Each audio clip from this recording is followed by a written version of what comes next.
nshuti muvandimwe ntuzacikanwe n'ikiganiro cy'ijambo ry'Imana dutegurirwa n'umukozi w'Imana Christine Nyakamwe. Ndi umugore w'umunyaburakari burenze ubuza amahoro abantu bose mu rugo nta mahoro, aho nkorera nta mahoro, nkavuga nabi abantu bose barantinya, aho ngeze bakavuga ngo ngo dongo cya kigore cya polisi kiraje ubuze bwirasi bw'icyo kigore. Naja nko muri banke ubashije kwinyegeza kanyinyegeza, naja aho tumesuza imyenda ubashije kunyinyegeza kanyinyegeza kuko nagenda nkukana mbabwira nabi cyane. Aho n'Imana yasanze mu rugo rwawe hari habuze amahoro n'umutwe ntabwo araguye neza. Ukimara kwakira Yesu Kristo umwami n'umukiza wawe, ni gute umutware wawe polisi Deni yabyakiriye? Arambwira ngo wewe ndi jewe, ngo wewe jewe, ngo ushobora gukiza, ariko je nakiriye agakiza nyimba ariko bakizwa, ngo urakizwa we n'amahane yawe. Ahubwo ariko je nakakiriye pe. None icyagiye kumwemeza koko nakiriye agakiza kafashe, ngiye joro narasinziriye pastor, nasinziriye nk'umubebe. Hanyuma rero naje gukurikirana ikiganiro cy'umumama umwe yitwa Christine Nyakamwe, kandi noneho yavugaga ko ngo nuko rero ngo Imana iruruka ivugana nanjye. Buri Imana arayizi, bahuriye he, mfata nimero ze. Arongera avuga ngo nuko rero ngo ntangira kumva ijwi ry'Imana, ngo Imana itangira kuvugana nanjye. Ndamutelefona, niko wavuze ngo nuko Imana iruruka, ngo wumva n'ijwi ry'Imana muravugana, muhurira hehe?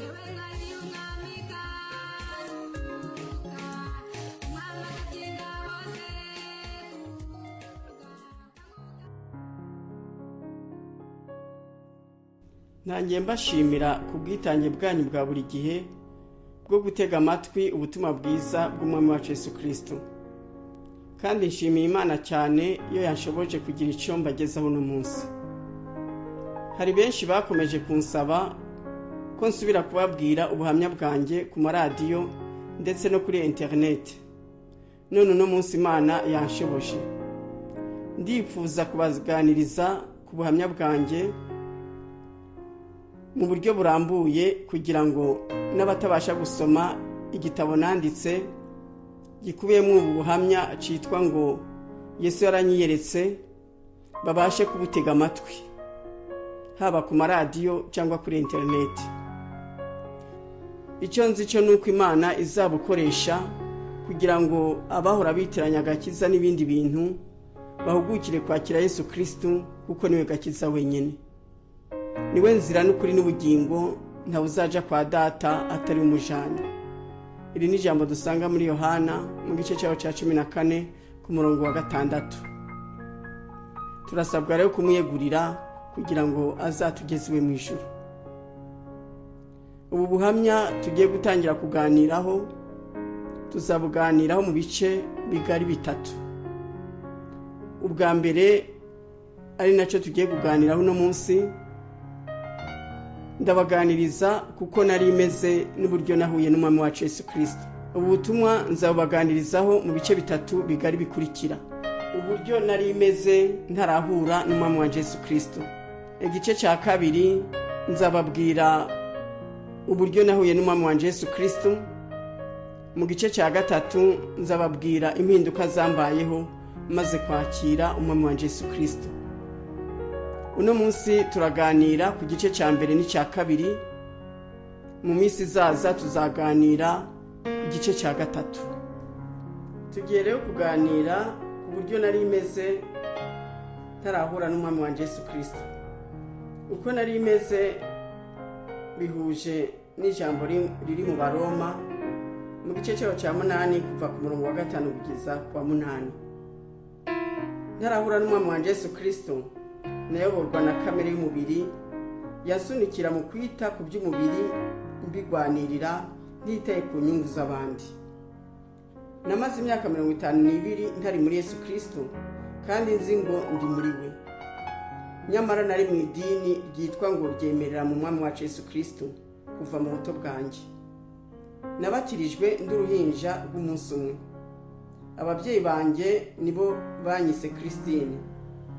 Ababyeyi banjye bari abakristo b'idini. Kuva nkiri muto cyane banyigishije gusenga, banyigisha no gukomeza imihango yose y'idini. Nkiri muto cyane banyigishije amategeko 10 y'Imana.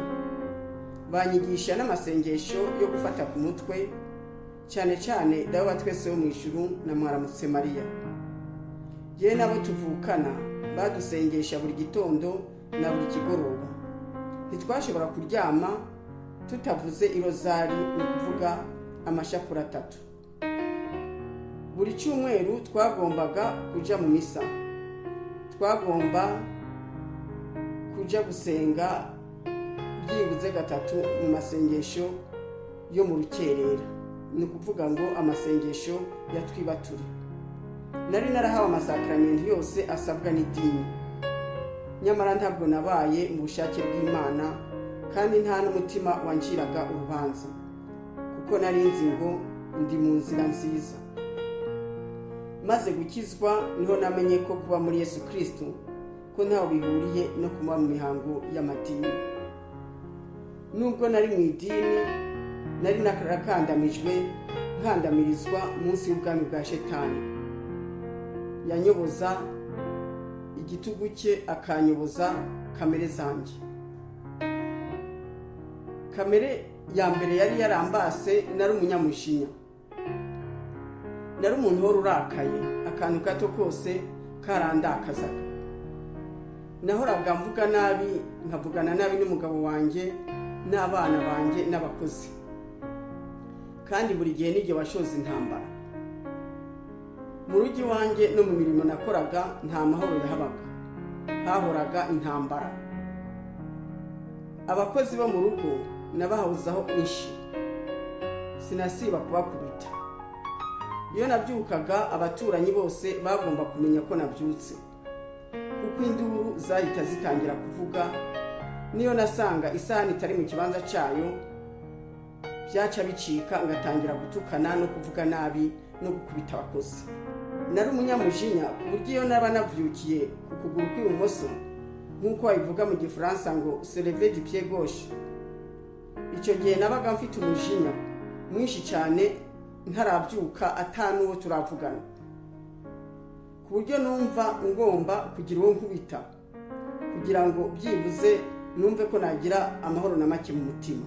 Nihoraga mbwira n'umugabo wanjye ngo azane amatama yenda mukubite ndebe yuko naruhuka.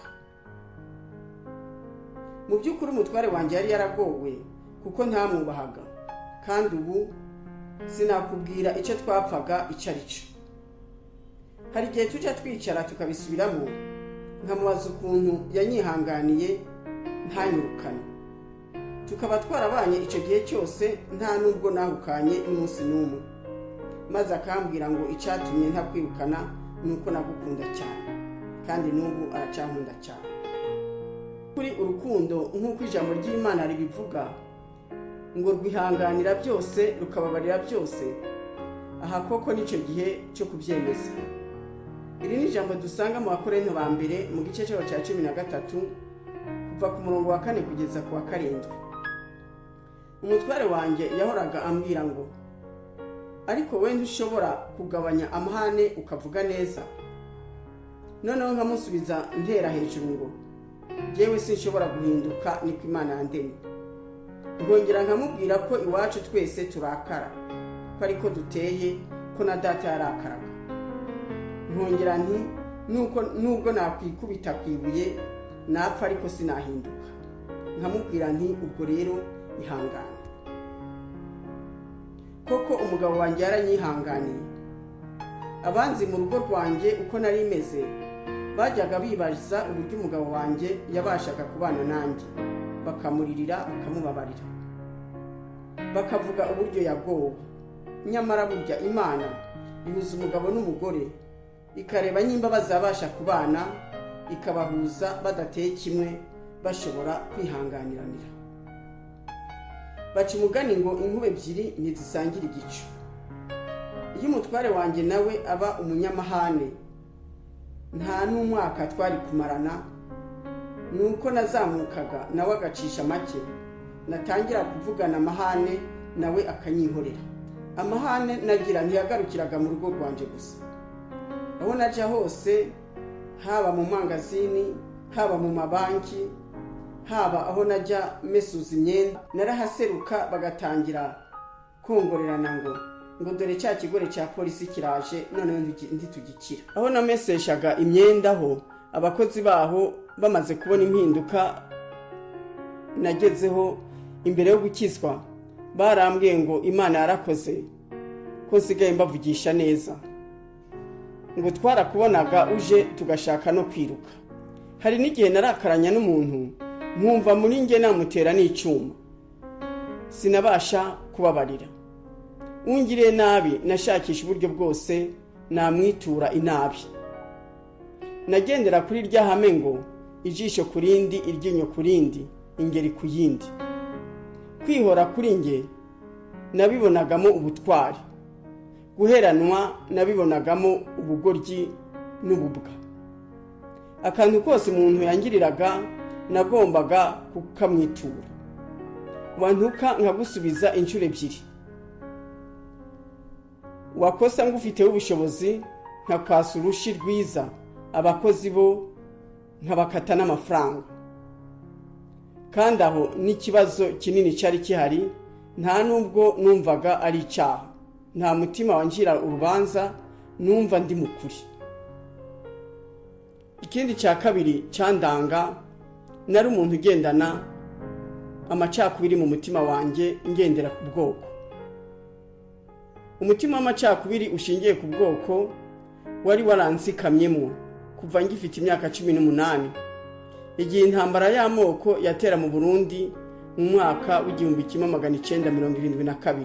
Jenoside yakorewe abatutsi bo mu Rwanda yo yatumye urwango nari mfitiye abahutu rukabya, cyane cyane ko nasanze umuryango w'umutwari wanjye wose warishwe. Itsemba bwoko ryakorewe abatutsi mu masengero riyobowe n'abiyita ngo ni abakozi b'Imana ryashenye umutima wanjye, ku buryo kuva mu mwaka wa 1994 ntashe mu Rwanda nahise nanga kuja mu misa, iby'idini nahise mbivamo. Numvaga hariho abadashobora guhamagara Imana ngo ibumve. Abo ngabo nyine bari bafite ibiganza byuzuye amaraso. Numva ahubwo bari bakwiye guhamagara shetani, badakwiye guhamagara Imana. Mu myaka ya mbere tukigera mu Rwanda, no kugira ngo nguha akazi ko mu rugo, nabanzaga kumenya uwuriwe. Nakurebera ku mazuru. Numvaga ukwiyungwa kw'Abanyarwanda kudashoboka. Nkumva abatutsi tugomba kwihora. Igihe kimwe najaga mbwira umutware wanjye nti, ariko wewe wumva ibyo muvuga by'ubumwe n'ubwiyunge bishoboka? Nkamubaza nimba koko abishigikiye bitari bya nyirarureshwa. Nkongera nkamubaza nti, impamvu ushigikira ubumwe kandi abawe bose barabamaze niziye? Hari n'igihe namubaza nti, ariko ubundi wewe warakunda biwana? Umutware wanjye akansubiza akambwira ati, nta kundi byaba, abatugiriye nabi barahari, tugomba kubana keretse dushatse gusibanganya igihugu tukakizimanganya. Ariko ibyo ntabwo ari cyo gisubizo. Tugomba twese kongera tugafatanya tukubaka igihugu cyacu. Nubwo yavugaga ibyo byose, ntabwo nabikozwaga, nari narashavuye mu mutima. Ikindi cyandanga rwari urukundo rw'amafaranga n'ibintu. Muri icyo gihe nakundaga ikintu cyitwa amafaranga n'ibintu, naho gukunda abantu ntukabimbaze. Nge rwose nta muntu nakundaga. N'abana bacitse ku icumu rya jenoside nareraga, byari bimeze nko kubikorera ku itegeko, kuko nta kundi nari kubigenza. Bari abana bo mu miryango y'umutwari wanjye basigaye. Igihe cyo kuja ku ishuri kwabo, abo bana nabaha amafaranga, ndabatuka, ndababwira ngo ariko nge naje gukorera isi n'ijuru hano mu Rwanda. Nkabibaha ndabacunaguza, nk'abanezererewe. Mu by'ukuri nari narabateye agahinda. Ariko maze gukizwa, Imana yaramfashije, nja bugufi, mfukama imbere yabo, mbasaba imbabazi, barambabarira. None ubu nababereye umubyeyi, nabo bambereye abana. Umukozi iyo yabagiye guhaha hakabura n'amafaranga 100, muyo yagombaga kugarura, induru zaravugaga. Urebe rero aho urukundo rwanje rw'amafaranga rwageraga, n'amafaranga 100 navugiriza induru. Kugira icyo ntanga hoho iwanje byari umugani. Numvaga nta kintu cyashobora kumvaho. Nahorana muri je ijwi rimbuza kugira icyo ntanga, maze rigahora rimbwira iyo hagira umuntu agira icyo ansaba ngo bitange ejo uzabikenere nzarebe iyo ubikura, ngo cyangwa se aho bibaha si we wabikobokeye ukabibirira icyuye, bo bari hehe? Cyangwa se wibaza yuko naho bibaha we hari icyo bazaguha? Iyo nagiraga ikintu ntanga, kubera ko hari igihe byaba ngombwa nk'abantu b'iwacu hari ikintu bakeneye bakakinsaba, ariko nyene kugira ngo ndakibahe bagomba kumpitiriza, cyangwa abantu bo kwa muzehe akanshiraho itegeko. Iyo namara kukibaha iryo jwi ryaragaruka rikankokeza rikambuza amahoro. Iyo nagiraga hoho ikintu nkenera byaca riza rikambwira ngo wabitangiye iki, ngo ntiwabitanze ndakubuza. Buriya mu buzima nta mubabaro ungana no kubura amahoro. Iryo jwi ryarambuza amahoro, nkumva ndemerewe cyane mu mutima ukabyimba, nkumva atamutuzo ngira na mukeya. Nico gituma mu by'ukuri wapfa umurara utariye hakubura amahoro. Naho inzara iryana ntinganya no kutagira amahoro yo mu mutima. Mu by'ukuri ijoro ribara uwariraye. Ibyo mbabwira ni ukuri kuko byose byangezeho. Ikindi kintu candanga cyari cyarambase ni irari ry'inzoga n'iry'ibiryo. Nari umunywi w'inzoga kandi nakundaga kurya cyane. Nakundaga inzoga kandi n'ababyeyi bari barazidukundishije. Ababyeyi tukiri bato bakiduhetse mu mugongo baba bariko baranywa inzoga, agafata umuheha ariko aranywesha akawukoza mu kanwa ngo uriko uramoterwa. Tumaze kugeza mu rugero rw'imyaka 5 z'amavuko batangira kuduha inzoga nk'abantu bakuru. Abantu bakuru baba bateretse inzoga bariko baranywa, natwe bakaduterekera izacu. Nuko twakuze dukunda inzoga, ndetse no gusinda. Je rwose narasinda nkiri umwana muto kandi numva ko ari bisanzwe. Maze gukura nkakorera amafaranga, nakunze cyane kunywa byeri konje icupa rimwe cyangwa 2 ndiyabura buri mugoroba mvuye ku kazi. Napfaga kugera mu rugo agatima kakehera gashaka ibyeri. Numvaga ntabaho ntazinyweye kandi numva atakindi kintu camara inyota. Byeri yari yarangiza imbata yayo bimwe birenze urugero.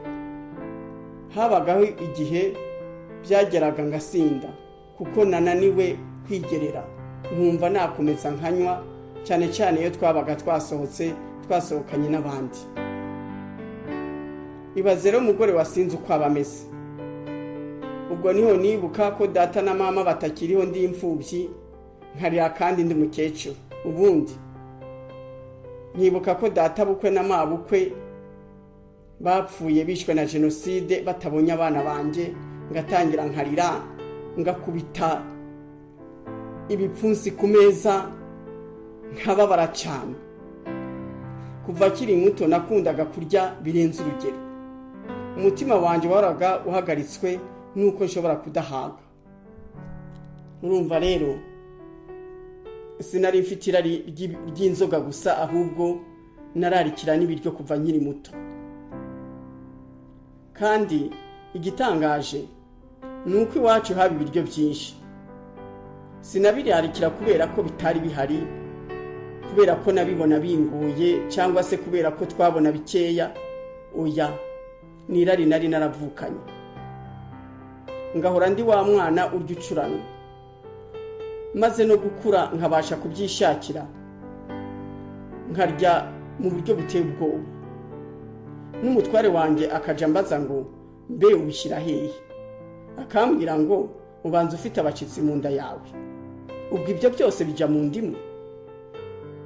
Nanjye ubwo nari narabyibushe birenze urugero, ngana n'ingurube. Nari nsigaye mfite ibiro 105 kandi ubu mfite ibiro 85. Nta kindi nakoze, nagabanije ibiryo gusa. Urumva rero nari narakuranye iraro ry'ibiryo n'iry'inzoga. Ikindi cyari cyarambase, nari umunyabwoba. Nari nuzuwemo n'ubwoba bwinshi butagira ishingiro. Mu by'ukuri nta mpamvu zigaragara wabona zantera ubwoba kuko nta n'ikibazo c'imibereho twari dufise, kandi no mu mikurire yanjye nta kibazo c'imibereho nigeze ngira. Ababyeyi bacu bari bafite ibyangombwa byo kuturera, bandiye amashuri bitagoranye, kandi icyo gihe n'amashuri nta nubwo yari ahenze.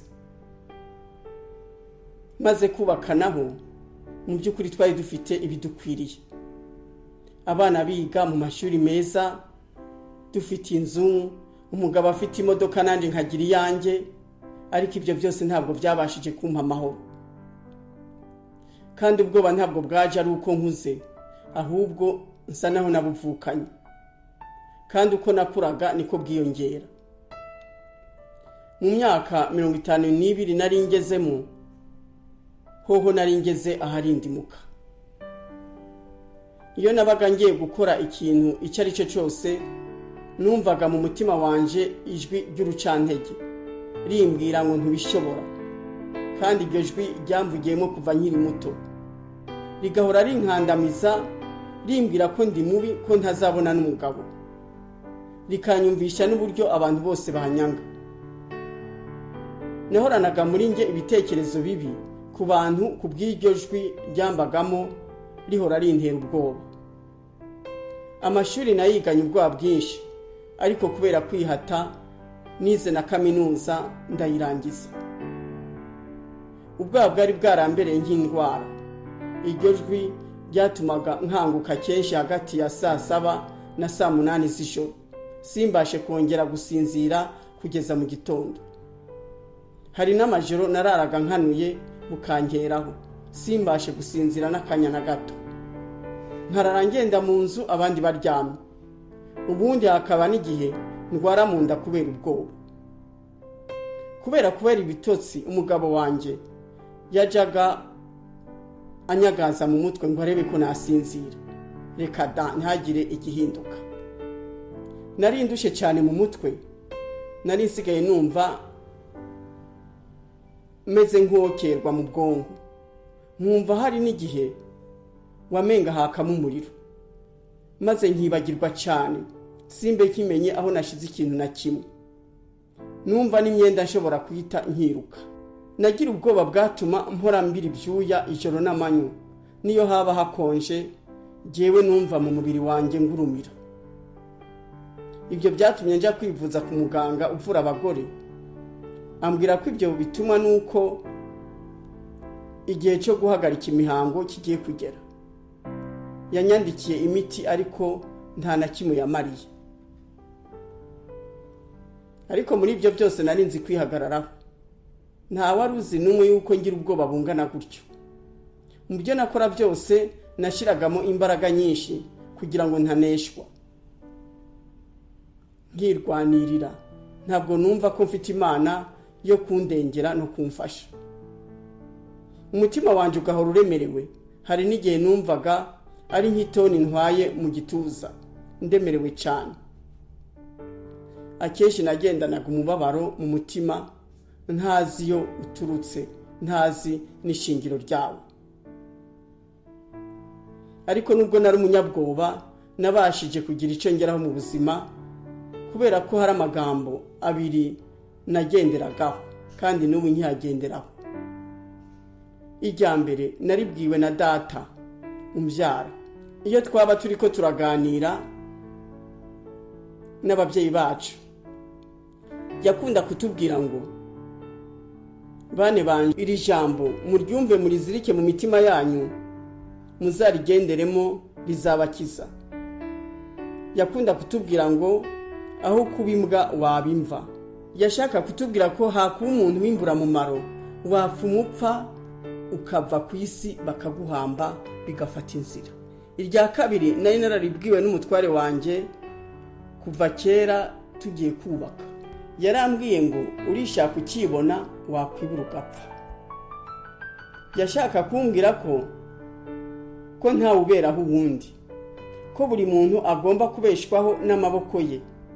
Kandi n'ijambo ry'Imana riri mu Migani mu gice cyaho cya 19 ku murongo wa 15 riratubwira riti, uwinaniwe arananuka.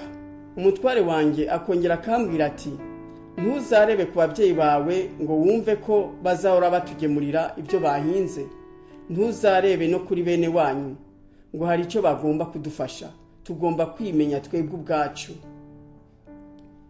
Ibyo rero yabimbwira kuko twari twubatse urugo rwacu tukiri abanyeshuri, tubyara n'umwana wacu wa mbere tutararangiza amashuri. Mu by'ukuri icyo gihe cyari igihe gikomeye kuri twe, twarakubititse ndetse no gusonza turasonza cyane, ariko aha se hongeye gutangira buno buhamya. Nyamara icyo gihe naho twari mu bihe bitoroshe tugasonza cyane, twakomeje gukomera, nta wigeze aducisha mu ijisho ngo amenye yuko dushonje, ngo amenye ibyacu uko bimeze. Nta na mwene wacu wigeze amenya ko hari igihe tunaburara cyangwa tukararira icyayi kitagira isukari. Aha ni igihe cyo kuvuga ko ijambo ari ikintu gikomeye. Tujye twirinda kubwira abana bacu amagambo abatesha agaciro, kuko yazabahindura imbwa kubwo kubahindura imitekerereze yabo bakumva ataco bamaze. Aha tugomba kumenya neza ko umuntu ayoborwa n'ibitekerezo bye, kandi ibitekerezo biremwa n'ijambo muri twebwe. Tugomba rero guhorana muri twe amagambo yo guhumuriza abandi n'ayo kwihumuriza twebwe ubwacu. Buri ijambo rirarema kandi ijambo ririca. Iyo migani uko ari ibiri n'uyu munsi iracyamfasha mu buzima ubwo ari bwo bwose. Ubundi ndi umuntu utemera na rimwe kuneshwa, no muri ino nzira y'agakiza ndetse no gukorera Imana natangiye sinshobora kwemera kuneshwa na rimwe. Ngomba gushyiramo imbaraga, nkamenya neza yuko wishaka ukibona wibura ugapfa, kandi nkakomeza kumenya yuko hakuba imbwa wabimva. Hano mu kurangiza kino gice kijanye nuko nari imeze ntarahura n'umwami wanje Yesu Kristo, hari umwanzuro narangirizaho kino gice kugira ngo mwumve inama mbagira ishingiye ku bibazo nahuye nabyo. Mu magambo avunaguye, ubu buhamya bugaragaza uko nari imeze ntarakizwa, bukerekana uburyo nari imbata ya kamere y'umubiri wanjye. Mu by'ukuri sinabasha gutegeka umubiri wanjye, ahubwo ni wantegekaga, ukantegeka kuba ibyo wifuza byose, ukantegeka kurarikira iby'isi kugira ngo winezereze. Ku bwa kamere y'umubiri wanjye yo kwikunda nari narapfuye mu buryo bw'umwuka, kuko umwuka w'Imana utaba muri njye. Nari naramenaguye umutima w'Imana ntabizi, nk'uko ijambo ry'Imana ribitubwira muri Ezekiyeli 6:9 riti, kandi abacitse ku icumu bo muri mwe bazanyibukira mu banyamahanga, aho bazabajanwe ari imbohe, bamenye uko namenaguwe n'imitima yabo irarikira yanyimuye. Icyo gihe Imana yabwira abanyisirayeli, ariko uno munsi ni wewe nanjye Imana iri kubwira. Aho ijambo ry'Imana yashaka kutubwira ko igihe cyose dufite icyo turarikiye n'ikindi cyose dushimikishijeho imitima yacu, igihe cyose hari ikintu duhoza mu bitekerezo byacu kitari Imana, icyo gihe Imana irigendera ikimuka ikatuja kure kandi ikababara cyane, kuko tuba twayirutishije bya bindi duhoza mu mitima yacu. Mu by'ukuri nari umwanzi w'Imana kuko ntemera kuyoborwa nawe. Iri ni ijambo dusanga mu Baroma mu gice cyaho cya 8 kuva ku murongo wa 6 kugeza ku wa 17. Nari intumbi, nari uwo gucirwaho iteka kubwo kubaho nk'aho wagira ngo ubuzima burangirira muri ino si. Mu by'ukuri by'isi nibyo byari binshishikaje, byari byarantwaye umutima. Naharanira ko tuba umuryango ukize cyane, abana bacu tukabaraga ibintu byinshi. Iyo niyo yari migambi yanjye, nicyo cyari kinshishikaje mu buzima. Imana rero aho niyo yansanze ntayitayeho, ntayishatse, nta n'agaciro nyiha mu buzima bwanjye. aha rero ni urukundo rw'Imana ata mpamvu n'imwe yo kudukunda ihari rugaragarira. Imana idukunda uko turi, ikadukundana n'ubujiji bwacu, ikadukundana n'intege nke zacu. Nidukunda kuko dukiranuka, kuko twese turabanyabyaha. Idukunda kuko yaturemye gusa, kandi urukundo Imana yadukunze yarugaragarishije kuduha umwana we Yesu Kristo akadupfira ku musaraba kugira ngo dukizwe. Natwe rero nta kundi Imana ishaka ko tumugaragariza urukundo tumufitiye, nuko twemera tukakira iyo mpano twahawe ku buntu ari we Yesu Kristo, tukamwizera. Buriya uwanze Yesu aba yanze Imana, kandi uwanze Imana aba yanze ubugingo buhoraho, kuko ni ubutanga. Uwanze ubugingo rero abahisemo urupfu, abahisemo kurimbuka. Hano nicyo gihe cyo guhamya rwose ko ijambo Imana yavuze irinyujije mu ntumwa ye Pawulo ko ari ukuri. Pawulo yandikiye Abefeso mu gice cyaho cya 2 kuva ku murongo wa 8 kugeza ku wa 9, arababwira ati: mwakijijwe n'ubuntu kubwo kwizera, ntibyavuye kuri mwe, ahubwo ni impano y'Imana. Ntibyavuye no ku mirimo, kugira ngo hatagira umuntu wirarira. Mu by'ukuri kandi niko biri, dukizwa kubw'urukundo rw'Imana. Icyo Imana idusaba ni kimwe, ni ukwizera Yesu Kristo. Nta kiguzi, nta mpongano, nta bitambo, nta mafaranga tugomba gutanga, ahubwo Imana idusaba kwiyegurira umwami wacu Yesu Kristo byonyine. Hano nabwira umuntu wese uri kuntega amatwi yuko uko Imana yanshakishije kugira ngo impe ubugingo, niko nawe iri kugushakisha kugira ngo ukizwe, nawe uhabwe ubugingo bw'iteka ryose. Uwumva wese ijwi ry'Imana ntinangire umutima, ibihe bigeze kure. Umwami wacu ari bugufi, kandi iyo bukeye hari igihe bucana yandi, wenda ushobora kutageresha. Uhunge rero, uhunge vuba, uhunge umwijima, izo mbaraga mbi zikujana mu irimbukiro. Reka kwiyobagiza, ureke no kwigira ntibindeba. Abo bakimeze gutyo nibashishikara bazatungurwa, barimbuke, kandi umwami wacu Yesu Kristo ari we gakiza kacu, yaradupfiriye ku musaraba. Ntabwo rero tugomba gukereza amaraso umwami wacu Yesu Kristo yatumeneye ku musaraba.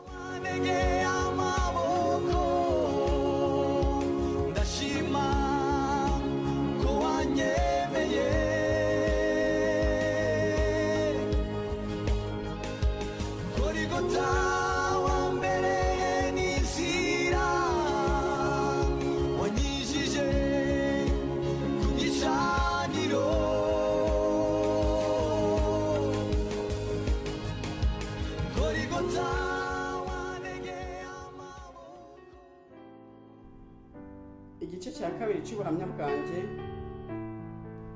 ni ukubabwira uburyo nahuye n'umwami wa Yesu Kristo. Umwami wa Yesu Kristo yakoze iyo bwabaga aranshakisha. Yanyiyeretse mu gitondo cyo kuwa 30 Mata 2006. Uwo munsi yanyihamagariye n'ijwi rye rituje ngo mwakire mu buzima bwanjye. Ntabwo nari nigeze ntekereza gushakisha agakiza, kuko ntari nzi icarico. Ijambo agakiza no gukizwa nari narayumvise ngeze mu Rwanda inyuma ya Jenoside mu 1994. Icyo gihe nari mfite imyaka 40. Nari nibereye mu idini, ntari narigeze numvamo ibijanye n'agakiza. Agakiza twakakiraga nk'umuhango tukiri bato, dufite imyaka 11, tutazi ibyo turimo, maze ntibadusobanurire icarico, ahubwo bagakoresha amagambo atari muri Bibiliya. Batubwira ngo turaraganiye mu Kinyarwanda ko ari gusubiramo amasezerano, kandi ibyo byose nabisobanukiwe ari uko maze kwakira agakiza. Icyo gihe twamara nk'amezi 3, nka 1 cyangwa 2 mu cyumweru, mwarimu atujyana ku rusengero kwiga ibyo kuraganira. Twabyigishwa n'umukozi w'Imana maze akatubwira amagambo tuzasubiramo uwo munsi wo kuraganira. Uwo munsi ugeze ababyeyi batwambika imyenda y'umweru myiza, abahungu bakambara amapantaro cyangwa amakabutura n'amashati byera, natwe abakobwa bakatwambika amakanzu yera n'udutimba twera ku mutwe.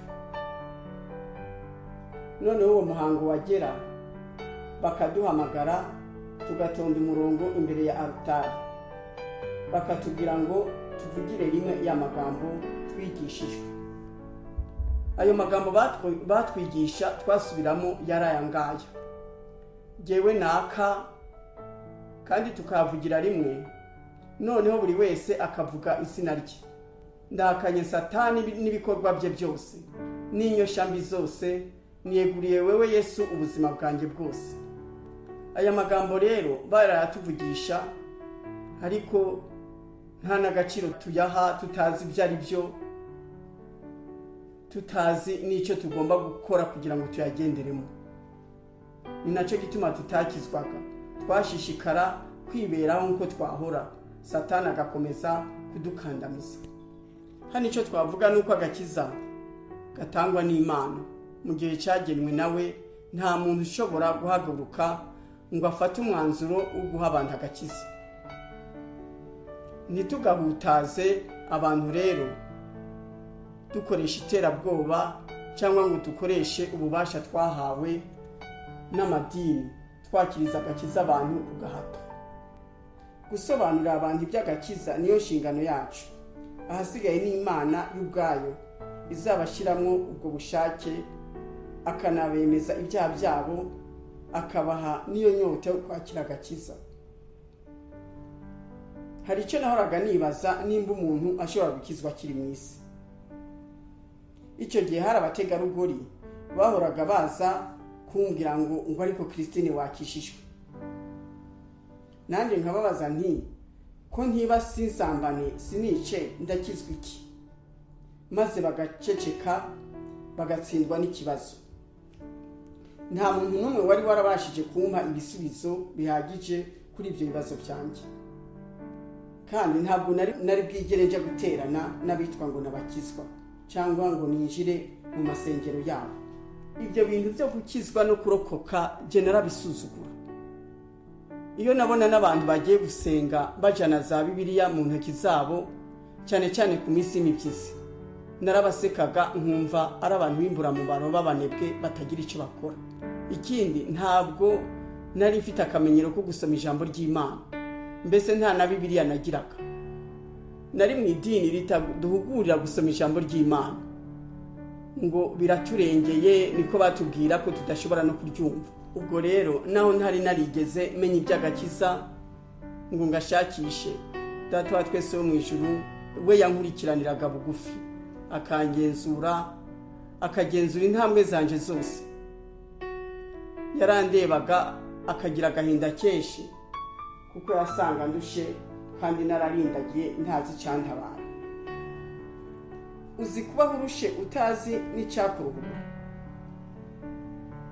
ukaruha maze kugeza aho wipfuza kwiyahura, kandi hari icyakuruhura utazi. Imana rero ntabwo yitaye ku bujiji bwanjye, y'ubwayo yangiriye imbabazi nyinshi, iransanga, iranyihamagarira, irangiza.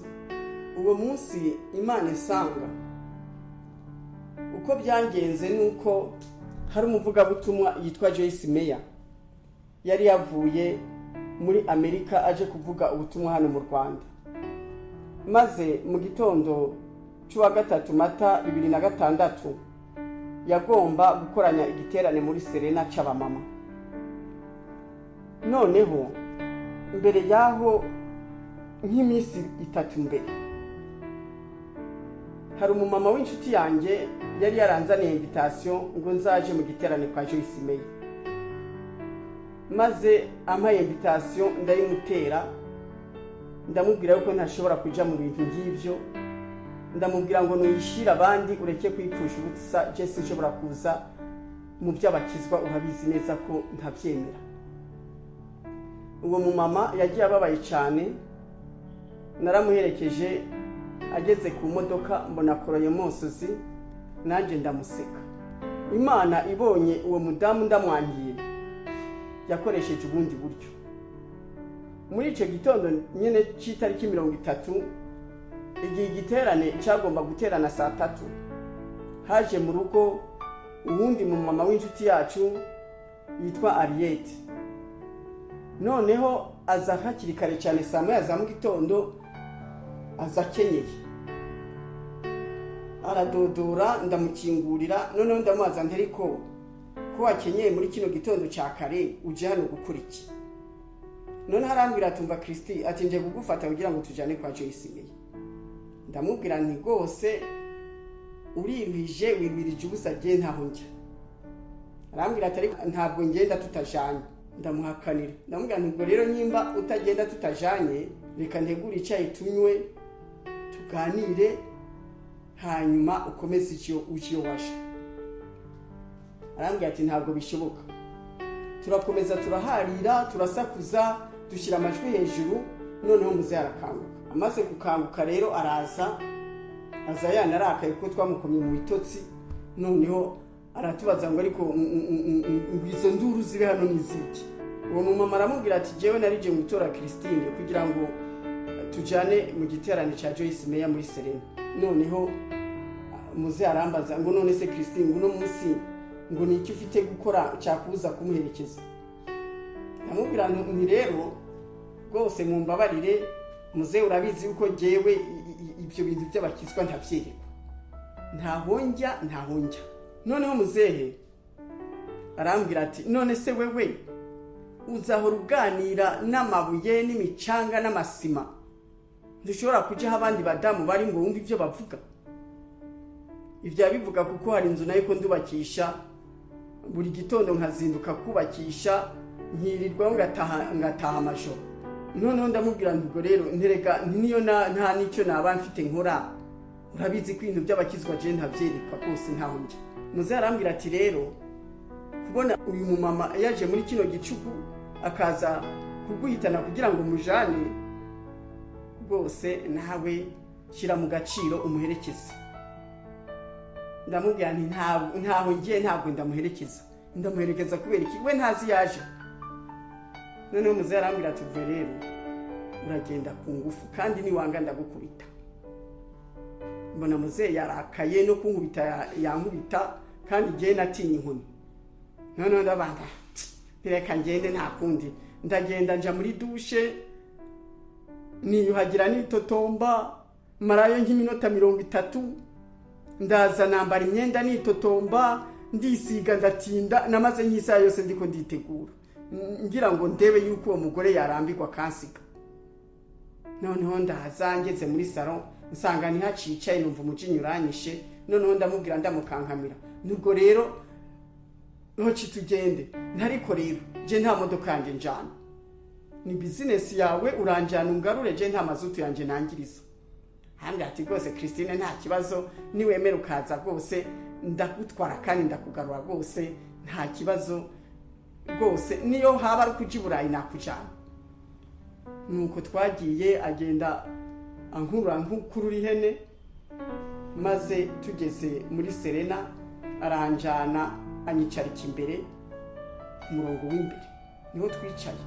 Noneho tumaze kwicara, umukozi w'Imana Joyce Meya atangiye kubwiriza, aravuga ngo uno munsi ngiye kubwiriza ku ijambo ryitwa ubwoba.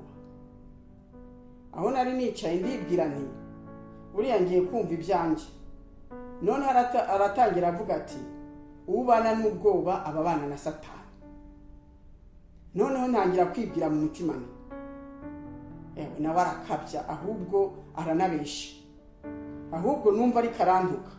Ndibaza nti ubu rero gembana na Satani, nkumva ari umubeshi gusa bitanashoboka. Ntabwo nari nzi kugeza ubwo yuko ryajwi ryahora muri nge rinje intege, rinkokeza, rinteza ubwoba. Sinari nzi ko ari ijwi rya Shetani, nari nzi ko ari umutima nama wanjye udatuza uhora umvugisha. Joyce Meya yarakomeje avuga ibintu byinshi ku bwoba, yamaze isaha yose avuga, ariko noneho hari ibintu yavuze byagumye mu bwonko bwanjye, kandi mu by'ukuri yabivuga nkumva aricyo ariko aravuga. Joyce Meya yarongera aravuga ngo shetani araza ngo akaduteza ubwoba, ngo kubera ko ngo akabazo niyo kubona gatoyi ngo aragazamura ngo kigahinduka umusozi imbere yacu, maze tukabona yuko ubuzima bwacu ntaho buri ko burerekeza. Joyce Meya yarongera aravuga avuga uburyo abanyabwoba basinzira gake, noneho uburuhe bwo mu mutwe bugatuma basara.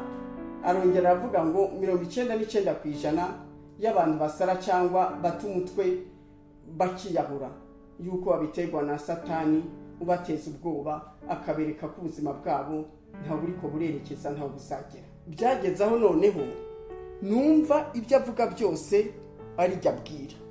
Mu by'ukuri ibyo nibyo nabashije gufata mu mutwe, ariko yavuze byinshi ku bwoba.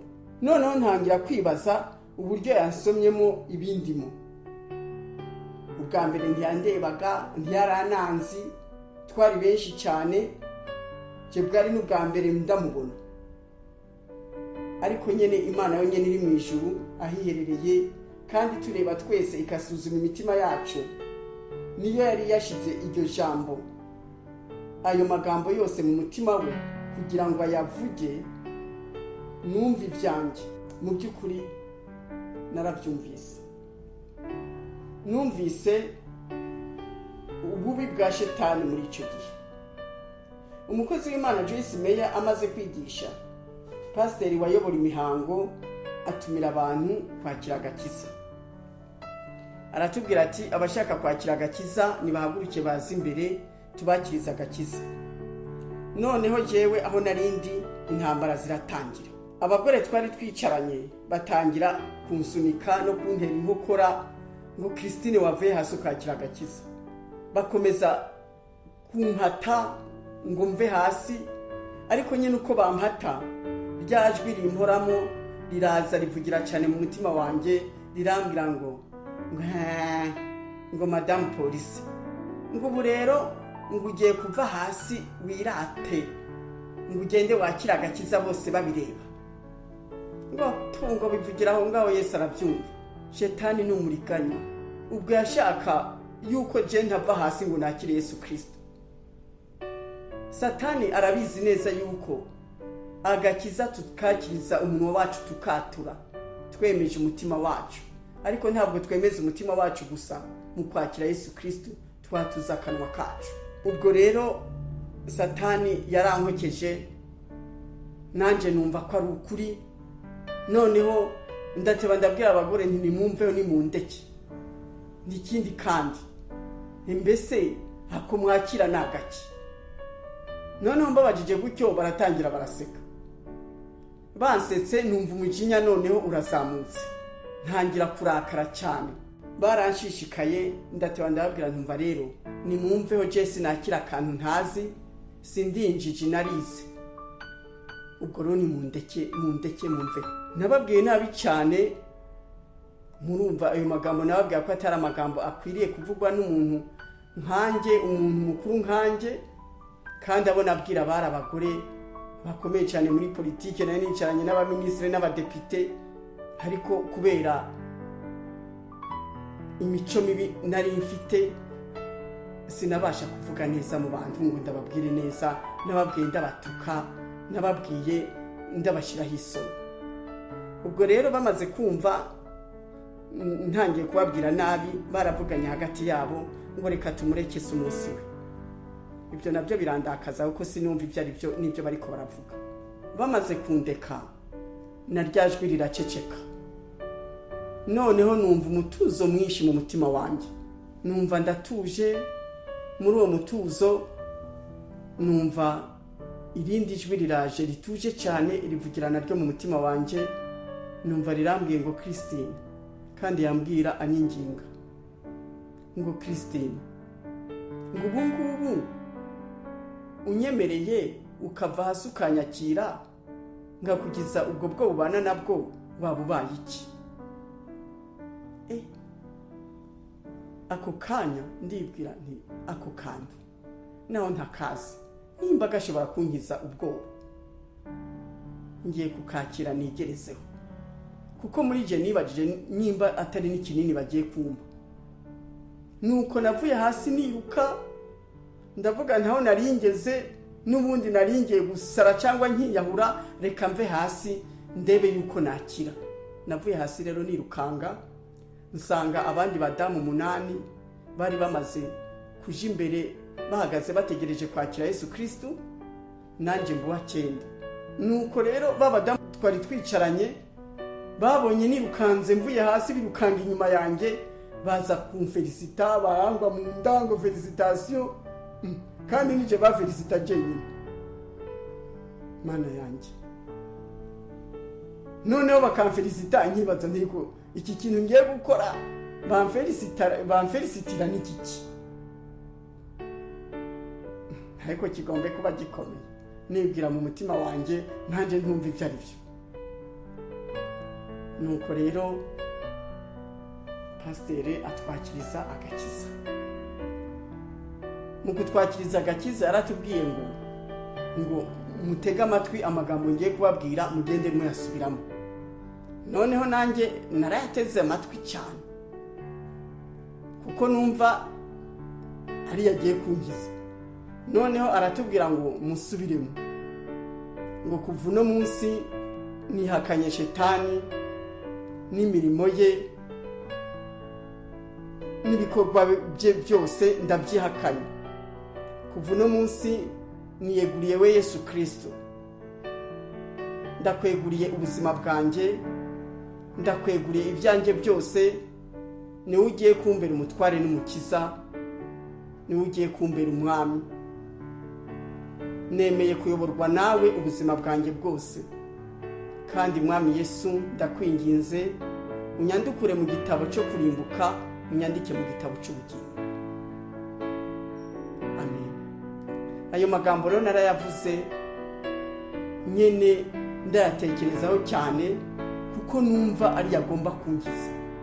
Maze kwakira agakiza, twasuye mu kibanza turicara kugira ngo igiterane kirangire, ariko nyene ubwoba nabuherukiye aho ngaho ntarakira Yesu Kristo.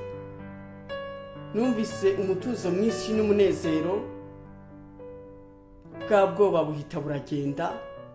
Iteraniro rirangiye twaratashe, tugeze mu rugo dusanga muzehe yicaye mu ibaraza. Noneho Ariete aramubwira ati uzi n'ibindi? Ati ndabibwiwe. Ati Christine yakira agakiza. Ati yakijijwe Christine rwose. Aramubwira ati reka da, uyu ntashobora gukizwa n'amahane ye. Ati reka mwendi mu munsi, urazi ibintu akora hano mu nzu, ni umunyamahane urenze, ntashobora gukizwa. Nyimba yakiriye n'agakiza yabeshe Yesu Kristo, ntashobora gukizwa. Ndamubwira ariko nyimba ariko bakizwa rwose, nakakiriye nakijijwe. Umwe mu Yesu Kristo iryo joro yemeje umutware wanjye yuko nakijijwe by'ukuri. Yankoreye igitangaza cya mbere cyo kumpa ibitotsi. Iryo joro narasinziriye, nsinzira nk'uruhinja. Narasinziriye ngeza 3 z'amanywa, ntiyicuze na gatoya. Nsinziriye ibitotsi bya bindi byo kunyica. Nukuvuga ngo uwo munsi ahubwo muze niwe yarayakanura, kuko narasinziriye yibaza yuko mpava mfa. Niwe yarayakanuye apfukura areba yuko ngihema, kugeza 3 za mu gitondo. Abonye natinze mu gitanda atangira kwitegura kugira ngo aje ku kazi. Noneho azabona ndasanzamutse nkumvuye mu bicu. Aravuga ati ye baba we, atuzi n'ibindi. Ati koko ndabyemeye, kagakiza kagufasha wewe usinzira. Mu by'ukuri nari narazengerejwe kubura amahoro, byari byarambujije ibitotsi, nari ndushe nk'uko nari nababwiye. Kandi nagezeyo mpindurirwa umwambaro, narose umuzingo wanjye,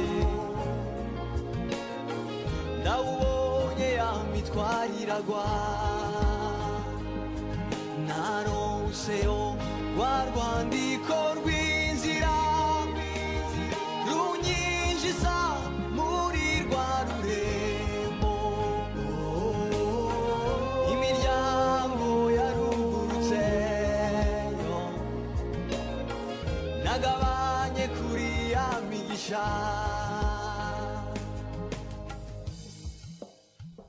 aha ni igihe cyo kuvuga yuko utanga amahoro ko ari Yesu Kristo wenyine. Igihe yavuga ngo abarushe n'abaremerewe nibanyegere ndabaruhura, ni ukuri ntawegera Yesu Kristo ngo abure amahoro, ngo akomeze kuba hari indushi. Reka mbabwire, ni ukuri nta kintu na kimwe gitanga amahoro mu isi atari Yesu Kristo. Niyo waba ufite amazu meza, niyo waba ufite amafaranga angana gute, niyo waba ufite umugabo ugukunda gute n'abana beza gute, abo bose n'ibyo byose ntabwo byabasha kuguha amahoro. Mu by'ukuri muri ibyo byose ndiko ndavuga nta na kimwe nari mbuze. Mfite abana beza bakomeye, biga amashuri meza, ubwo barakuze, n'abagore barubatse, n'abatarubaka rwose n'abakozi bararangije amashuri, ariko mana nzima ntabwo bari babashije kumpa amahoro. Mfite umugabo nkunda cyane, n'ubu ndi mukecuru arankunda, yaje no muri dusha akandirimba, ariko ntabwo yari yarabashije kumpa amahoro. Akazambwira ngo ariko Christine wakwihaye amahoro. Nkamubwira nti simbasha kwiha amahoro, sinumva ikintesha amahoro. Ariko Yesu amaze kuza akicara mu mutima wanjye, yampaye amahoro agashira kugeza n'ubu, kandi nzi neza no kugeza ku rupfu rwanje nta kintu na kimwe cyabasha kumpesha amahoro nahawe n'umwami wanje Yesu Kristo. Reka uno munsi tugarukirize hano buno buhamya. Ubutaha tuzaganira ku mpinduka zambayeho mu buryo bugaragara maze kwakira umwami wanje Yesu Kristo, kandi ndabibabwire mu buryo burambuye. Icyo nahugurira buri wese ufite ubwoba cyangwa uruhijwe mu buryo ubwo ari bwo bwose atarakira Yesu Kristo, akaba ari mu idini runaka, yibaza yuko agakiza kari mu idini, cyangwa yibaza yuko agakiza kari mu kwirirwa yirukanga inyuma y'abakozi b'Imana runaka, uwo muntu namuhugurira rwose gufata ingamba agasaba Imana ikamuha agakiza, agasaba Imana ikamushoboza kwizera Yesu Kristo, kuko niwe nzira n'ukuri n'ubugingo. Yesu Kristo muri Yohana 14:6 yaratubwiye ati, nije nzira n'ukuri n'ubugingo, uwo ntazajana kwa data ntabwo azamugeraho. Kandi tumenye neza yuko ufite Yesu Kristo wenyine ni ufite ubugingo, ariko utamufite nta bugingo afite. Amen. Imana rero ikomeze iduhane umugisha, kandi Imana ikomeze isuka agakiza muri ino si, ihagakiza abantu bose batarakabona, kandi Imana yacu ikomeze yigishe kugakiza, isobanurire abantu bose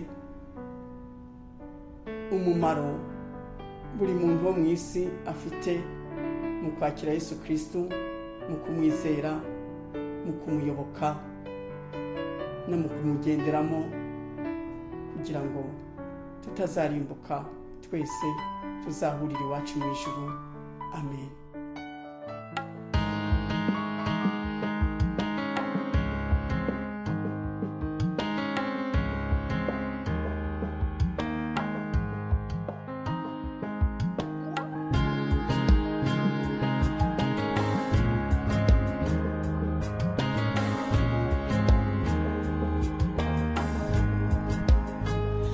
ijwi ryurira asa n'urangurura hamagara Yerusalemu ngwino unsange mu ruhure asa n'umanitswe mu mayira abiri guhanyura yitegereze ukuntu akojejwe n'isoni umva ijwi ryurira asa n'urangurura hamagara Yerusalemu ngwino unsange mu ruhure asa n'umanitswe mu mayira abiri guhanyura yitegereze ukuntu akojejwe n'isoni nta jisho rishaka kumureba nta gutwi ukeneye kumwumvira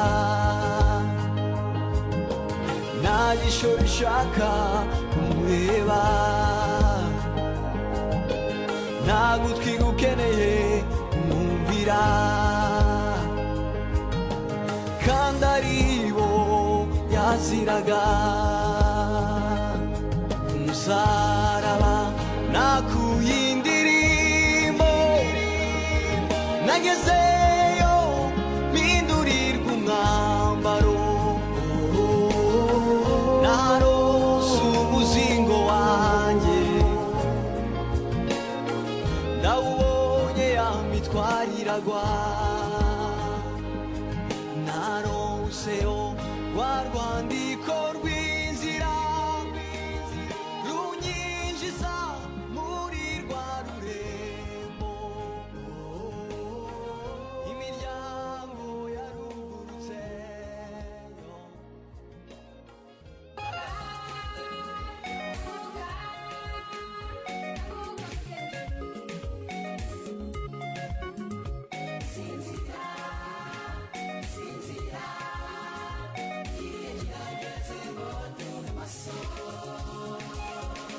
inshuti muvandimwe ntuzacikanwe n'ikiganiro cy'ijambo ry'Imana dutegurirwa n'umukozi w'Imana Christine Nyakamwe. ndi umugore w'umunyaburakari burenze ubuze amahoro abantu bose mu rugo nta mahoro aho nkorera nta mahoro nkavuga nabi abantu bose barantinya aho ngeze bakavuga ngo ngo dongo cya kigore cya polisi kiraje ubuze bwirasi bw'icyo kigore naja nko muri banke ubashije kwinyegeza kanyinyegeza naja aho tumesuza imyenda ubashije kunyinyegeza kanyinyegeza kuko nagenda nkukana mbabwira nabi cyane aho n'Imana yasanze mu rugo rwawe hari habuze amahoro n'umutwe ntabwo araguye neza ukimara kwakira Yesu Kristo umwami n'umukiza wawe ni gute umutware wawe polisi deni yabyakiriye arambwira ngo wewe nende ngewe ngo wewe ngewe ngo ushobora gukiza ariko je nakiriye agakiza nyimba ariko bakizwa ngo urakizwa we n'amahane yawe ahubwo ariko je nakakiriye pe noneho icyagiye kumwemeza ko koko nakiriye agakiza kafashe iryo joro narasinziriye pastor nasinziriye nk'umubebe hanyuma rero naje gukurikirana ikiganiro cy'umumama umwe yitwa Christine Nyakame kandi noneho yavugaga ko